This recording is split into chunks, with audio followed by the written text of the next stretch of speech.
Shalom saudara yang Tuhan Yesus kasihi, senang berjumpa dengan Anda kembali. Dimanapun Anda berada, saya selalu berdoa kiranya Tuhan memberikan kekuatan dan memberikan damai sejahtera, sukacita yang berkelimpahan kepada setiap saudara yang percaya kepadanya. Saudara, baru-baru ini ramai di media massa ada berita bahwa seorang YouTuber Indonesia yang terkenal memberikan hadiah istimewa, yaitu berupa 1 koper uang tunai dan 1 buah mobil mewah kepada seorang dokter yang telah merawat YouTuber ini ketika dia mengalami sakit COVID-19 di rumah sakit. Dan sebagai tanda terima kasihnya, YouTuber ini memberikan hadiah istimewa tersebut kepada dokter yang merawatnya. Tapi bukan itu saja alasannya, saudara. Ternyata YouTuber ini kagum kepada sang dokter karena selain merawat dia, dokter ini ternyata dikenal di rumah sakit tersebut sebagai dokter yang dermawan. Dia merawat pasien-pasien, terutama pasien COVID-19, sebagian besar memakai biayanya sendiri karena ada beberapa pasien yang kurang mampu untuk membeli obat-obat yang tidak disubsidi di rumah sakit tersebut. Dan dokter ini dengan rela memberikan obat tersebut dengan memakai biayanya sendiri. Saudara yang Tuhan Yesus kasihi, tidak banyak orang yang berhati mulia seperti dokter tersebut. Tetapi kita, saya dan saudara, sebagai pengikut Kristus, kita juga harus dituntut, harus berbuat kasih kepada siapa saja di dalam hidup ini. Ketika kita diberi kesempatan oleh Tuhan selama hidup di dunia ini, kita harus juga mau membantu, menolong setiap orang tanpa memandang kita kenal atau kita belum kenal, saudara atau bukan saudara kita. Tetapi yang jelas kita menolong seseorang harus dengan motivasi yang benar di hadapan Allah. Nah saudara, ketika dokter tersebut ditanya oleh YouTuber ini, apa tujuan dia menolong pasien sampai berani mengorbankan materinya? Nah, ada 2 jawaban menarik dari dokter ini, saudara. Dia mengatakan bahwa 1, sebagai kewajiban moral saya sebagai dokter. Dia katakan saya jadi dokter bukan untuk cari uang, tapi untuk menyelamatkan orang. Menarik bukan? Dan alasan yang kedua, saudara, dokter ini mengatakan ketika melihat pasien yang saya rawat sembuh dan tidak meninggal, dia katakan itu merupakan suatu kepuasan yang besar baginya. Saudara, sangat sederhana sekali bukan motivasi dan tujuan dokter ini menolong orang lain. Saudara yang Tuhan Yesus kasihi, dokter tersebut tidaklah pernah berpikir apa yang sudah dia tabur, apa yang dia sudah keluarkan, materi dan tenaga untuk menolong pasiennya. Dia tidak berharap itu mendapatkan satu penghargaan ataukah pujian atau keuntungan materi besar dari perbuatannya. Sampai saudara, suatu saat Tuhan izinkan dia menerima apa yang sudah dia tabur melalui YouTuber ini. Saudara yang Tuhan Yesus kasihi, ingatlah ini, perbuatan kasih yang benar saudara akan memberikan ucapan syukur yang besar kepada Allah, terutama dari orang-orang yang kita tolong. Perbuatan kasih yang benar tidak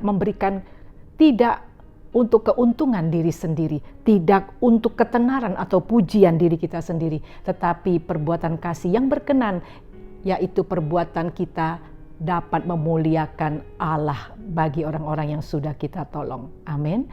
Nah saudara yang Tuhan Yesus kasihi, kita melihat lalu seperti apa wujud perbuatan kasih yang benar? Yang pertama saudara, wujud perbuatan kasih yang benar adalah kita harus memahami terlebih dahulu bahwa Allah adalah kasih. Mari kita baca di dalam 1 Yohanes 4 ayat 19. Di situ dikatakan, kita mengasihi karena Allah lebih dahulu mengasihi kita. Saudara, untuk kita berbuat kasih, kita harus memahami dulu kasih yang benar itu seperti apa. Kasih yang benar, sumber kasih yang benar adalah Allah sendiri. Kasih Allah pada manusia yang berdosa Saya berdosa dulunya, saudara juga berdosa dulunya. Tidaklah diragukan lagi kasih Allah.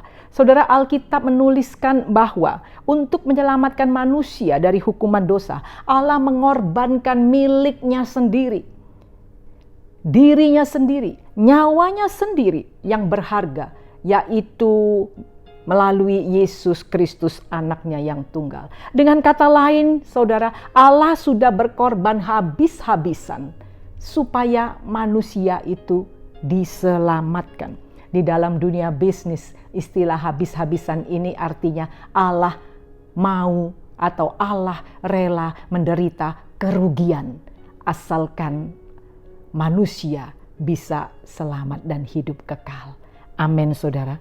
Saudara yang Tuhan Yesus kasihi, pahamilah sungguh-sungguh bahwa kita bisa hidup sekarang ini di dunia itu berkat kasih karunia Allah. Kasih yang cuma-cuma Ia berikan kepada kita. Lalu saudara, apa yang harus kita lakukan dengan anugerah kehidupan Allah yang Dia berikan cuma-cuma kepada kita? Yang kedua, saudara, wujud kasih yang benar di hadapan Allah, yaitu kita harus menjadi berkat bagi semua orang.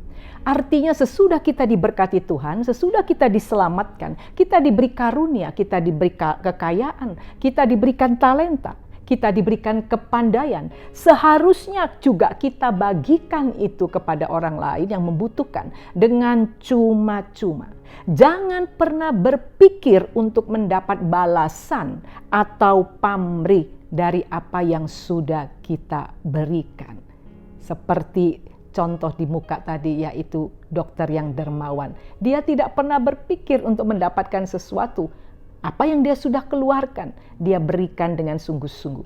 Dan biarlah Tuhan yang akan membalas tepat pada waktunya. Saudara yang Tuhan Yesus kasihi, mari kita buka dalam Ibrani 13 ayat 15 sampai 16. Sebab itu marilah kita oleh Dia senantiasa mempersembahkan korban syukur kepada Allah, yaitu ucapan bibir yang memuliakan namanya. Dan janganlah kamu lupa berbuat baik dan memberi bantuan, sebab korban-korban yang demikianlah yang berkenan kepada Allah. Saudara, penulis Ibrani menyatakan bahwa korban yang menyenangkan hati Allah ada dua caranya, saudara. Yang pertama adalah memuliakan Allah dengan mulut dan bibir kita. Kita memuji Tuhan dengan perkataan kita, dengan mulut kita. Yang kedua, saudara, jangan lupa dikatakan dalam ayat 16 tadi bahwa yang menyenangkan hati Allah adalah kita tidak boleh lupa berbuat baik dan memberi bantuan. Artinya tidak lupa, selalu ingat. Jangan dipaksa, jangan pura-pura lupa, atau apalagi jangan malas untuk menjadi berkat bagi semua orang.